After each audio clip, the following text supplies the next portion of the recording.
A bill going through the state legislature would bring police chases to a halt unless the person being chased is suspected of committing a serious crime. But police say that could have serious effects on public safety. It comes after a flurry of legal trouble in Priceville. You may recall back in September, police officer Gary Chapman chased Archie Hale, suspected of a DUI, into Hartselle.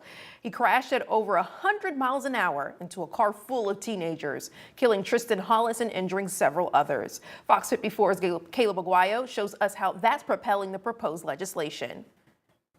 In the wake of the deadly police chase that killed 17-year-old Tristan Hollis at this intersection last year, lawmakers are now working on changes to pursuit policies across the state. A new bill in the state legislature could strictly limit when and where law enforcement can pursue suspects. The bill was introduced on January 13th by State Senator Arthur Orr. It aims to regulate police pursuits, removing a lot of the discretion that individual officers now have. It reads, under existing law enforcement officers may pursue suspects into neighboring jurisdictions and across state lines for certain offenses. This bill would create a standard that state, county, and municipal law enforcement agencies shall follow when developing and implementing vehicular pursuit policies. The bill, titled the Tristan Hollis Memorial Act, would prevent officers from pursuing a chase unless they have probable cause that someone has committed a violent crime from a narrow set of Class A felonies. Those crimes are the ones you see on your screen, including murder, burglary, kidnapping, sexual crimes, domestic violence, arson, robbery, and terrorism. The bill would also allow officers to pursue anyone suspected of an offense that creates an immediate threat to the safety of another person. But according to local police departments, the bill would have a big effect on their ability to do their job. Hartselle Police Chief Alan McDearman tells Fox 54 he would like to see it amended to give officers a little more leeway.